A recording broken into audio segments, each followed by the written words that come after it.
I'm King Link in the shortest month, which means it's time for the Humble Choice February 2024 review.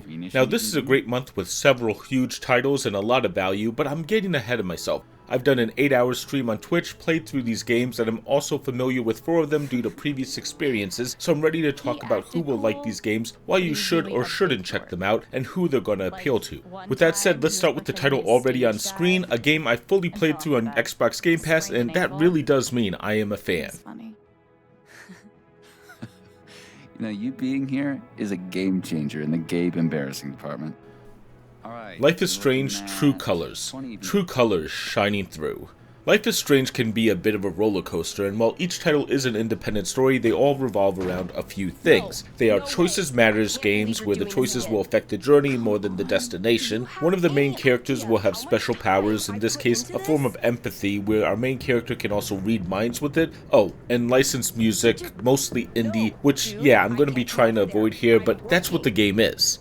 True Colors, though, is extremely good at what the series does, creating interesting and somehow relatable characters, a good universe, and a drama that will pull the player into the story with minimal effort. You start to care for every character in the game, and the world is so well built that it flows naturally. It's well written and has a unique style to its dialogue, which feels refreshing. At the same time, admittedly, True Colors does little to stand out on its own. It falls back on a romance triangle that feels a bit like a trope at times. There's great writing, but the entire 5th chapter does feel rushed, and the big twists in the game don't feel like they make the impact that the team was hoping for. Pick this up if you like narrative stories or if you enjoyed any of Life is Strange. Yes, I sound like I have issues with this game, but I still enjoyed my time with it and would consider playing through this game again. Just because it wasn't remarkably different from the franchise doesn't make it bad, and the writing works well enough when it's supposed to.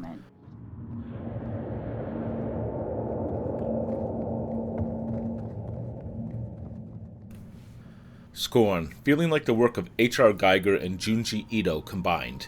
Scorn is not a game I like. Usually I start with the positives of a game, and this is actually one. I hate Scorn because I hate horror, especially body horror. This game is a bit too bloody and also extremely unnerving. The level designs I feel are off-putting, and in general I really don't enjoy this, but I'd also say for all of that, it's exactly what people are looking for in this genre, and if so, they will almost certainly like this title. I'll also say that points of this game reminds me of the darkest moments of Call of Duty or Spec Ops: The Line. You know, those impactful moments where you're forced to do something personally distasteful for story reasons? That's here too, and again, it's done for the same reasons, to be unsettling, but I actually feel like it's more appropriate here. At the same time, there are some issues I have to bring up. Now, one big issue is it's a little hard to figure out what you're trying to do or what you're missing, mostly due to how alien the world is. But I think that's an interesting decision and helps unsettle the player. The one actual negative, though, is taking that further and saying that sometimes it's easy to miss things, not because of the universe, but because if you're not standing in the exact right place, you might not notice it, and that's happened a couple times in the first hour,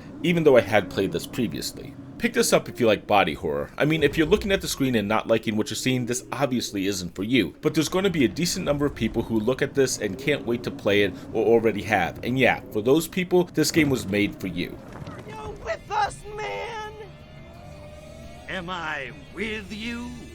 Dude, you're bogarting. Destroy All Humans 2 Reprobed. Updating a PlayStation 2 game for modern audiences. Kind of. Destroy All Humans 2 Reprobed is the follow-up to the Destroy All Humans remake that was in April 2022's Humble Choice, and it feels almost similar in quality. Take a PlayStation 2 game, update the visuals and graphics, and attempt to retain what made the original stand out, such as the voice acting. The experience here is good and delivers on the sequel. While it's not a completely different experience, it still delivers a game for players that wanted a second helping of this franchise. Still, when I say modernize the game, there are limitations. The game still has the old fade out at the end of missions, some of the gameplay elements are a bit static, and there is an older feeling to the game. Now, I love the PlayStation 2, it's what I'm spending most of my time playing currently, but if players don't have a love of that era of gaming, this is gonna feel quite rough. Also, Destroy All Humans 2 was not as great as the original, so in that way, it is a bit of a step down. Pick this up if you like the original Destroy All Humans, especially that remake, and wanted more of it. I think they did a better job with this remake, but the original sequel was a touch weaker, so in the end it evens out. The humor also feels a little dated, not cringy necessarily, but I don't know the last time I heard or thought about hippies from the 60s. It's just not a reference that's common in 2024. Rolo froze as Roxy took a step toward him, cracking her knuckles. Luca knew he had one chance to save his friend from being dragged Beacon home. Pines, a unique take on the Mad Libs of old. Beacon Pines was a surprise for me when I first played this. The main mechanic of the game is that players can take charms, essentially words that they will discover by exploring the world, and then use them to fill in blanks at junctions in the story. This sounds simple, but the main goal is to explore different branches of the story to take the narrative in different directions, and then return to those branching points and try different words. The story is well written, and there's actually a lot of charm in the game, as well as the great mystery at the center. While I've only seen about half of it previously, I really do need to go back and play this whole game. At the same time, this game has a very narrative focus on storytelling and world building, but requires players to go through that world searching for the words to use. Also, the game can feel a bit repetitive at times, and admittedly the game does a good job at avoiding that, but going back into the story means having to see some of the same content a second or third time. Pick this up if you want an interesting or unique narrative experience. I can't think of many games like this because this is something fresh and new. The story here is extremely compelling, and the mysteries are ones that players will feel a need to unravel and see what's going on.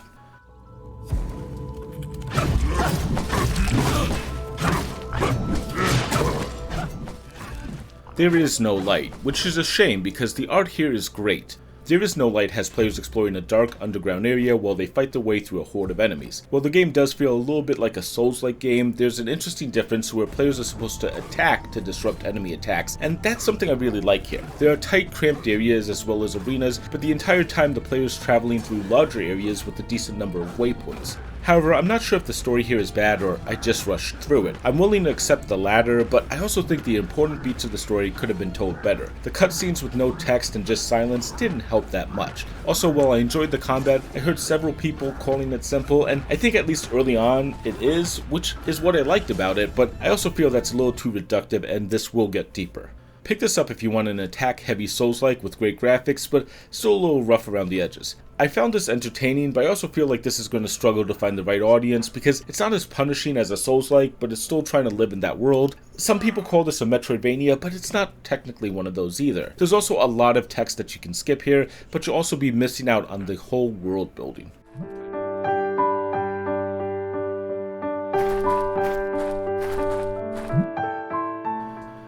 Children of Silentown, a unique art style, just unique. Children of Silentown is a game where players take on the role of Lucy, who lives in a little village where strange things are going on. It sounds like people are disappearing and Lucy is having nightmares, but it's not exactly clear why. The gameplay is done in a point-and-click adventure style where Lucy has to explore the world and solve a variety of tasks from helping her mother cook to getting groceries for her mother. But that's kind of a problem. In the first hour, I feel like nothing's happened, and while there's a big mystery, the gameplay really lacks anything interesting. This is a simple point-and-click puzzle game, but even there, the solutions are rarely unique or deep. If anything, they force the players to click on everything and hope they find something interactive. There's a strange song mechanic, but nothing gripped me in this first hour, and the art style is, I mean, you can see it. This is strange, right?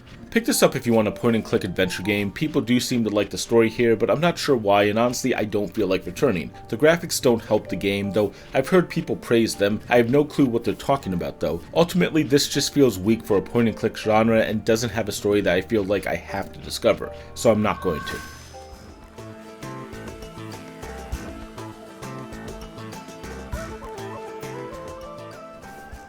Oaken, tile-based Slay the Spire. That's right, Oaken is a deck builder, and that means comparisons to Slay the Spire because, yeah, it's Slay the Spire on the map. However, Oaken also has hex-based combat where units move around a grid, and there are interesting mechanics at work here. The tutorial took me about 40 minutes, but once the real game started, it's decently challenging, and that's going to make some players struggle. There are good risk versus reward trade-offs, such as using a card more than one time in battle makes you lose the use of the card until the next boss has been reached. How you summon your characters or lay out the board has a lot of tactical depth. There's also a relaxed mode, which seems like the easy mode if you want a little more help. At the same time, this is a deck building roguelite under the hood. While the combat is different, when you die you restart and have to rebuild your deck. Also, there are two different playable heroes here, which actually kind of feels light. Oddly enough, having only one may not have had that problem. I've mostly seen just the tutorial, but the main game got hard enough that it feels like it's just stacking huge negatives on me extremely quickly. Maybe it's luck based, but I get a bad feeling here. Pick this up if you want another Slay the Spire game, especially one that's a bit more tactical. Oaken delivers on that, but it's always going to be a question of how punishing the game becomes, and while the first chapter doesn't feel too bad, I didn't get to the boss and a couple events felt very costly. There's also mod support, but there are only 9 mods that I saw, and I believe that support has been out for 5 months.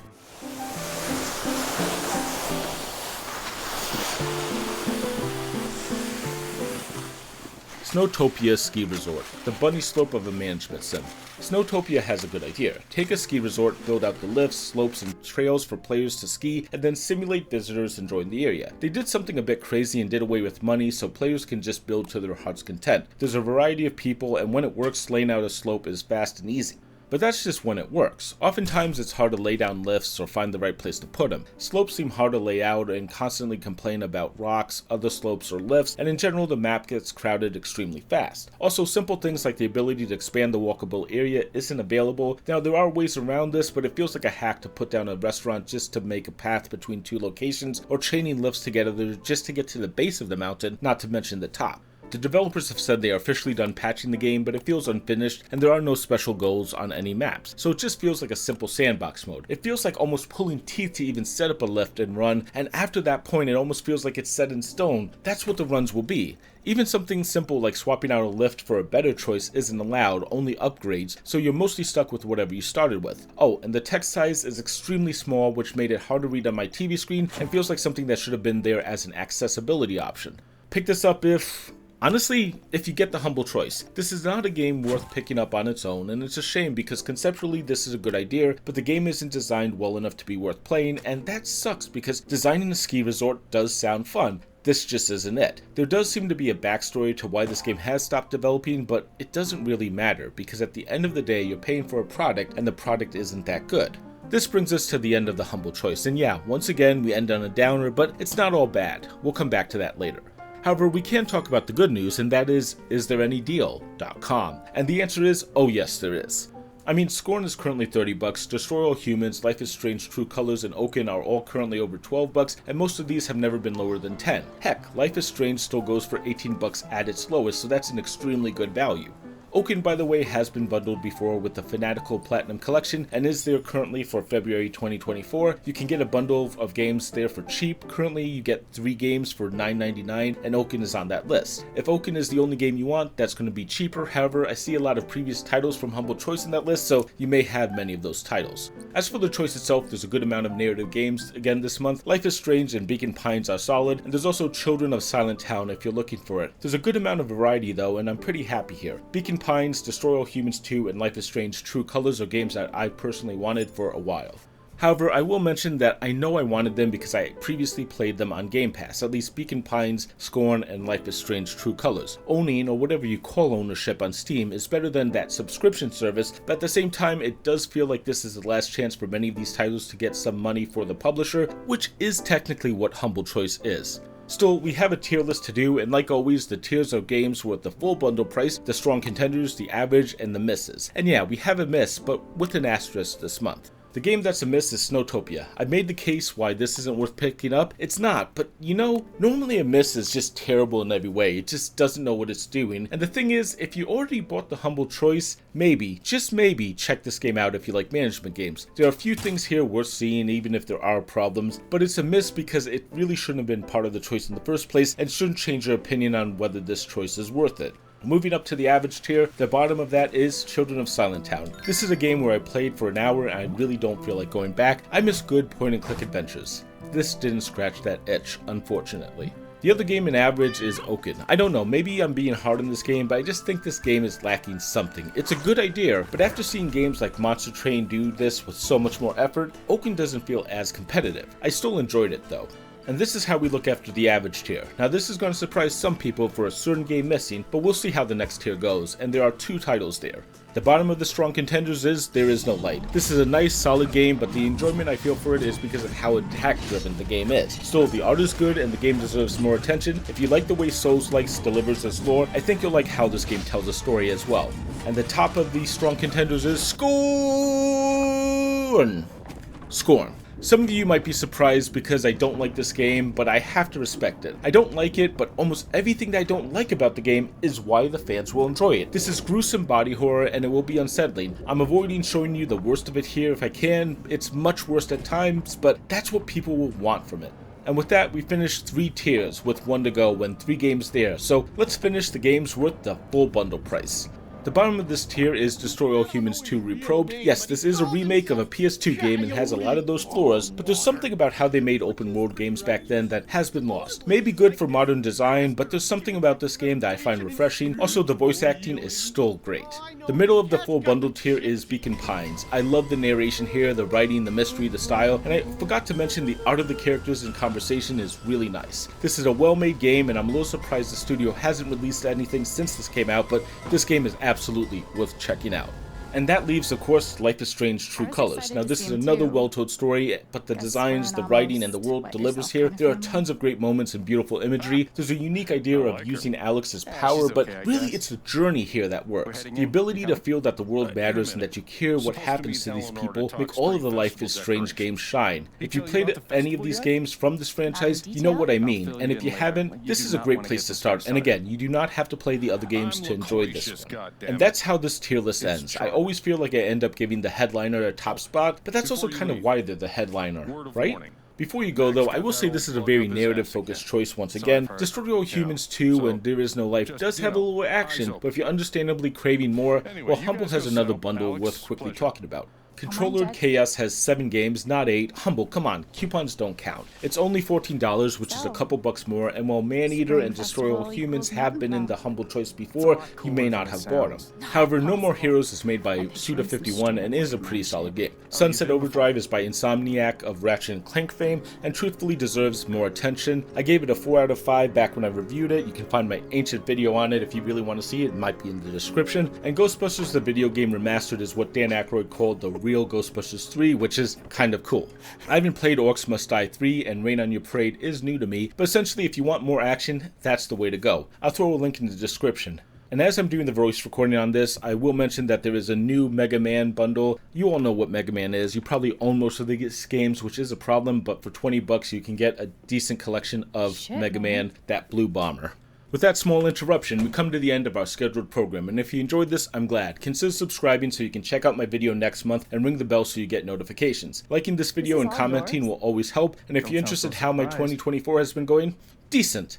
I put out 2 extra videos last month. I know I said I'd only do 1, and apparently I lied. Haha. I talk about 2 sets of retro games. I talked about Dynasty Warriors 3, maybe the best Dynasty Warriors ever, and 3 Saturn games, including Elevator Action Returns, a must-play, and Virtual Cop, Sega at potentially their best. If you're interested in hearing about those, click on one of the videos on the screen now.